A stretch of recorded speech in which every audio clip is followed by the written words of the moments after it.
Okay, yes, Jeremy should be getting on now. Okay.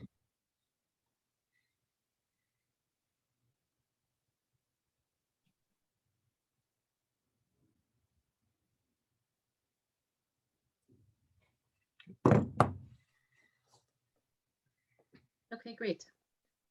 Hello, everyone. I think, yeah, we are recording now. This is the Council of the Whole meeting, April 26th at 7 p.m. We have, in terms of council members and the mayor, Mayor Bren is on, and council persons Barry, Blankfeld, Rock, and Gold. Oh, and Councilman Erdl just came on as well. The agenda for today is to discuss a recommendation of the employee handbook to council to approve. We do have a couple issues in terms of benefits to discuss with the city's council, the finance director, and as well as our labor attorneys. And, excuse me? What was that about benefits? I thought the only agenda item was the handbook. Yeah, Oh, okay. that's a question regarding the handbook. Oh, okay. Based on our strategic planning committee, we also discussed, which will be included in the handbook, grandfathering in certain benefits for current directors and outlining some details that will probably go into an ordinance. I'm going to turn that over to Mr. McConville after our. Aria Rice released this statement today through her attorney. It reads, the police union should be ashamed of itself. The news on. Dangerous police officer back on the streets. Every time they try to do this, they hurt my family and put the public at everybody. A child's birthday party at a local restaurant ends with a brawl involving a group of adults. Okay. But yeah.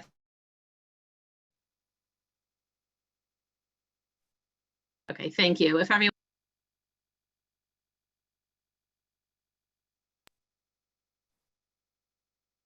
Okay. All right. Okay, so as I was saying, I'm not sure when I was cut off. Some of the recommendations for the strategic planning committee we're going to be discussed after the general discussion of this updated handbook. What I would like to do now is maybe turn it over to the labor attorneys just to give a brief overview, and then if anybody had questions, because this was sent out beforehand, we can discuss those as well. Thank you, Michelle. Yeah, and I don't think we'll have too much to say in terms of an overall thing. I think we're mainly more here to probably answer some questions. Hopefully everybody got a chance to go through it. We did spend a lot of time, myself and Dennis and Susan and the mayor and Jason spent a lot of time on this. So what we tried to do is, incorporate some sort of boilerplate policies that we have in a lot of places, along with some things that Susan brought along with her, try to incorporate what you guys previously had in a manual. And then tried to customize as much as we could to fit what you guys were looking for. And obviously then we put in the usual stuff about the ADA and FMLA and, any other legal types of things like that. Social media policy, was based partially on what you guys wanted to do, based partially on case law and NLRB decisions, things like that. But the vast majority of it is we were just trying to customize something to fit what you guys were trying to do. A lot of it is probably what the current practice is. We tried to put into writing and then tried to add a few things that we thought needed to be there. And like I said, other than, some things that have to be in FMLA, ADA, things like that, COBRA laws, HIPAA laws, things like that. Everything else is pretty much, whatever you guys are looking to have and do. But definitely happy to answer any questions. And obviously we do this in a lot of places, so we're happy to answer questions. If there's something that you guys saw in a manual, we'd be happy to answer whether or not that's common in other policy manuals in other cities, that kind of thing. So yeah, so other than that, I don't know if anybody else who's on the committee working on it has anything to add, but other than that, I'd be happy to answer any questions that you guys might have. And I will just last thing too, I may defer to Jason from our office, who you see on here as well, for a few questions. He did a good amount of the legwork. And I think also Susan did a lot of the kind of before we started working on it, getting a lot of things together and having the policies ready. So we had something to work off of as well. So. Yeah, thank you. I'm glad this is coming to fruition after a lengthy time. Yes. I guess I'll open it up with questions. I actually emailed this to the group when we got the initial draft. Is the whole section of political, it's not political affiliation, but what an employee can do, is that like a template from another, from other cities, or was that, it was confusing to me. It wasn't very clear what an employee can do, what an employee couldn't do. I think it depended on if you were in office or not in office. I read the whole thing cover to cover, so solid piece of work by everybody who's put so much into this. It looked very familiar to something I had at a previous employer. Yeah, so I can say that language is actually from the Ohio Administrative Code. And the distinction is classified or unclassified. And the kind of the political stuff applies to your classified employees. But that language is pretty much verbatim from the Ohio Administrative Code. That's what I just wanted to make sure. Yep. Yeah, Jason, I think it came up in the discussion then once the draft was distributed. I don't think that our draft adequately clarifies classified versus unclassified. And I think it kind of puts everybody into the same, under the same basket here. And I know we didn't intend to do that. So I think we will want to go back and clarify that just a bit. I anticipated that would be one of the first things we'd talk about here. And yeah. So that is, I know that we were mirroring both the ORC and the administrative code. And I think we may have left a line out with respect to that. So. Okay, yeah, we can definitely revisit that and clarify it. Very good. And I think on that point, Mayor, it makes sense for me to be involved in that conversation, because as I reviewed, I had a couple of questions. I think it's section 2.9 was one of the sections that walks through classified versus unclassified. And thought that, maybe we should include specific references to the housing and building departments in that section, and also just kind of walk through that language to make sure we're all on the same page. I'd appreciate that. Were there any other questions or comments?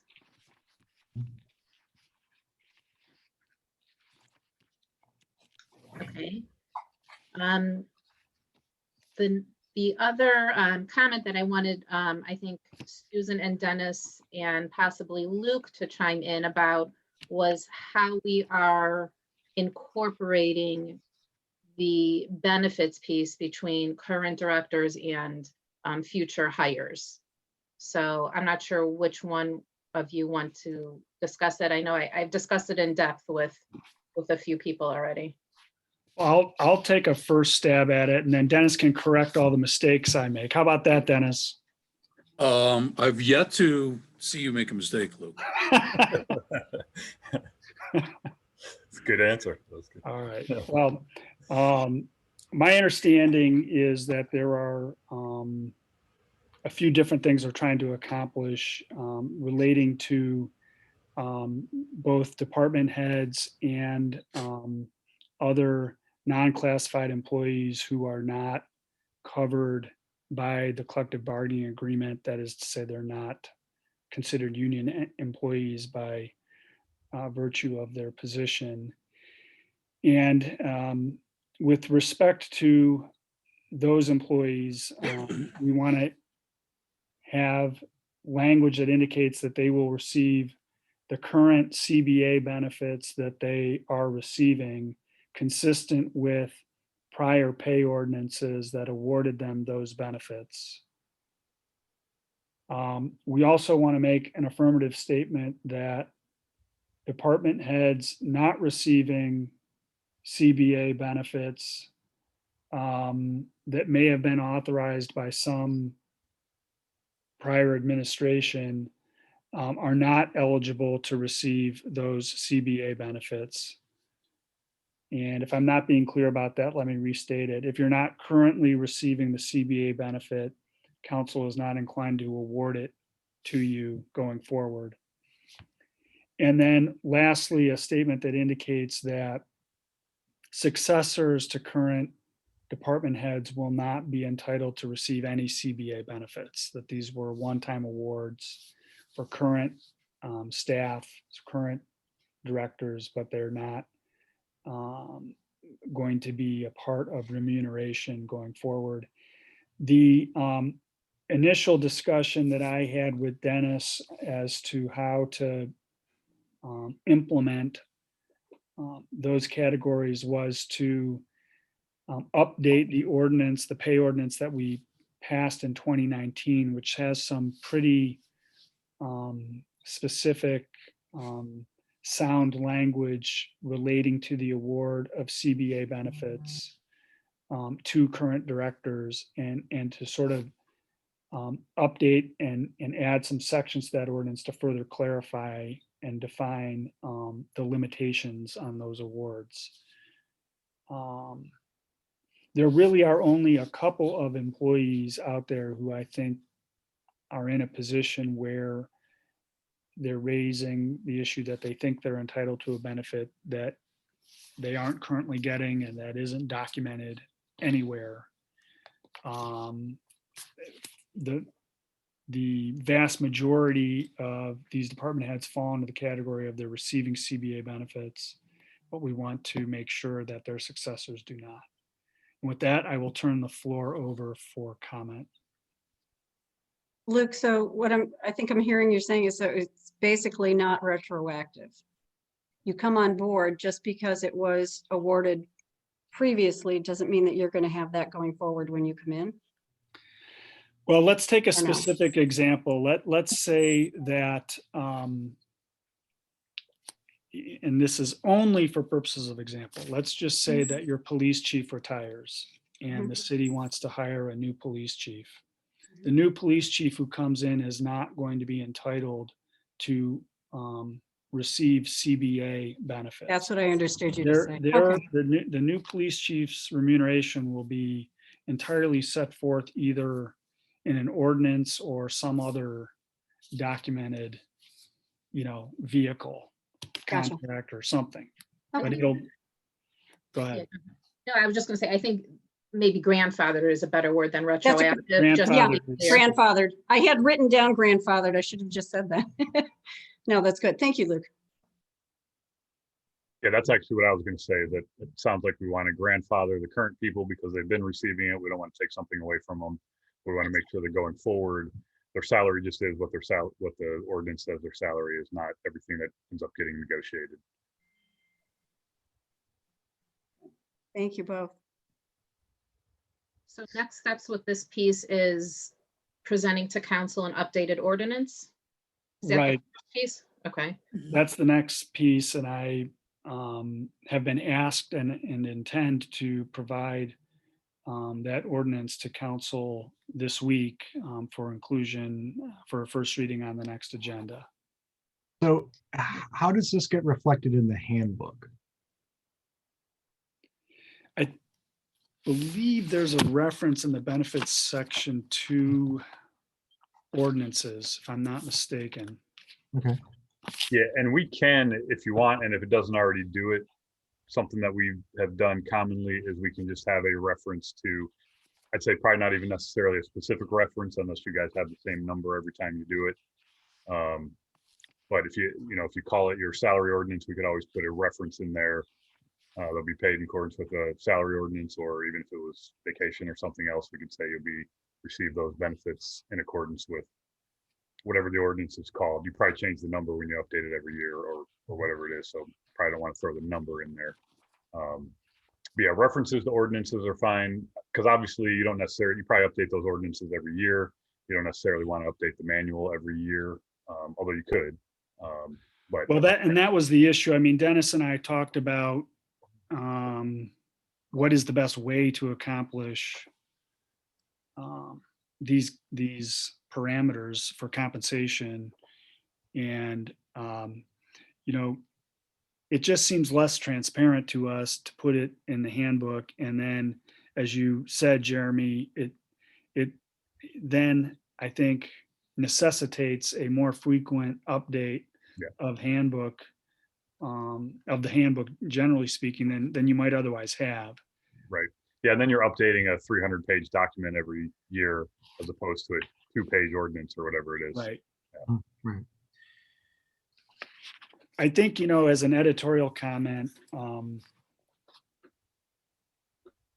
there's sort of a perverse might be too strong of a word, but there's an odd sort of incentive or position that a department head who might participate in labor negotiations ends up being in when they're thinking that they're going to get benefits that are awarded to members of the bargaining unit, even as they sit on the management side of the table.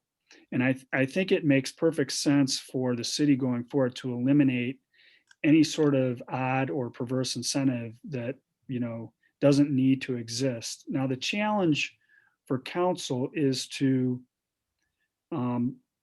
going forward, make some attempt to quantify the value of the various benefits that those department heads are receiving, and then going forward, make sure that that amount of remuneration shows up in the package that is offered to the department head so that we remain competitive. And that's just a long-winded lawyerly way of saying, make sure that we remain competitive with our neighbors and we can attract the kinds of directors that we want to. But just going forward, you'll want to be mindful that as these CBA benefit packages sunset, there's going to have to be, you know, some real attention paid to the level of remuneration, and obviously the dollar amounts will need to go up.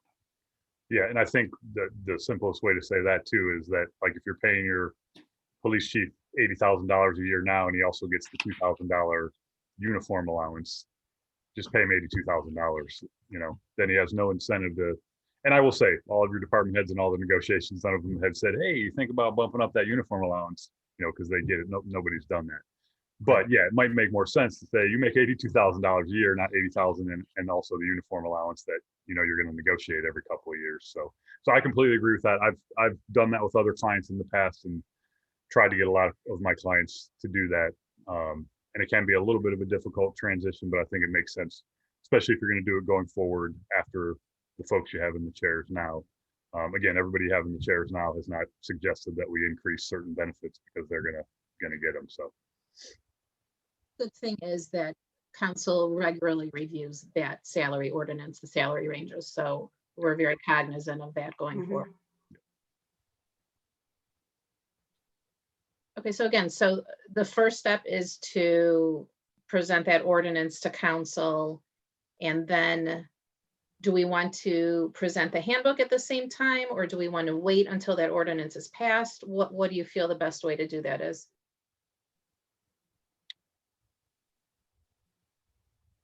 I guess I think it makes sense for them to be passed at the same time. Companion pieces. Unless we think there's going to be delay here in finalizing the handbook.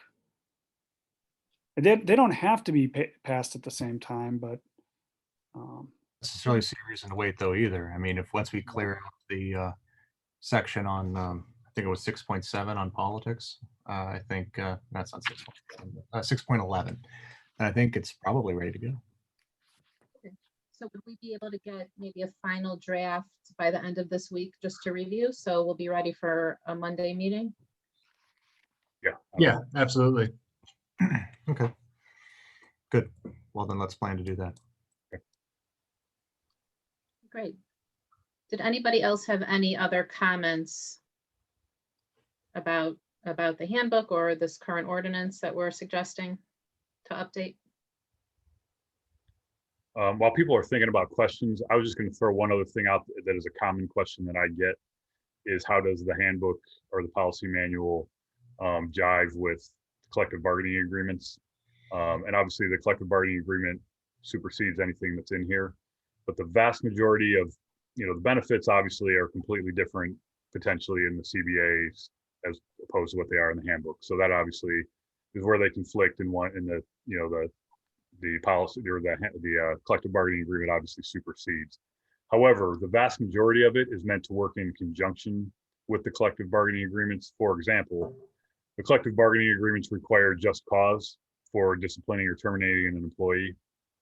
And the handbook or the policy manual is what helps us to establish said just cause. So they actually work in conjunction. And a lot of times we'll get that question from employees. Well, this discipline stuff isn't in my collective bargaining agreement, so it doesn't apply to me. Well, that's not the case. Collective bargaining agreement requires just cause. The policy manual tells us, what kinds of things violate social media policy, what kinds of, things on a day-to-day basis that I might do that might get me disciplined. So that helps us establish the just cause. Whenever we discipline somebody, we pull something out of the policy manual and say, this is what you violated, and it's why you're being disciplined. And most of the manual is meant to kind of work with the collective bargaining agreements as opposed to conflict with it. Obviously, like I said, some of the benefit stuff will conflict. Most of the rest of it does not conflict. They work in conjunction, and you'll get that question some from people. And I think it's just an important thing to understand that it's not that the policy manual is for non-bargaining employees and the collective bargaining agreement is for bargaining employees. The policy manual covers everybody, only where there's a couple of instances where they conflict, does it supersede? So I saw that a couple of times. It was clearly stated that the CBA would supersede. Yeah. It was specifically called out. Yep. Yeah, in a lot of ways, it's a gap filler. But with a lot of our clients, I can't even recall the last time I've seen an employee issue where something in the handbook wasn't cited. So it comes up a lot. It helps a lot. It gives the employees notice of what's expected of them. Right. It's a good tool for both sides, really, management and employees. Yeah, and it helps management, especially for some of your supervisors who maybe are a little less comfortable with supervising or managing or disciplining. Gives them something in black and white to point to.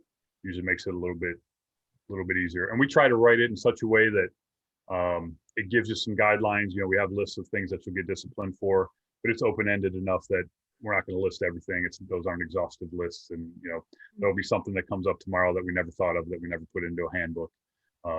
But it gives us a guideline and leaves it open enough that we can still pull from other places and do other things if we need to. Dennis, do we currently onboard our employees electronically, or is it by paper still? It's primarily by paper. Okay, so, and we're making sure that they're going to be receiving a policy manual when they're hired going forward?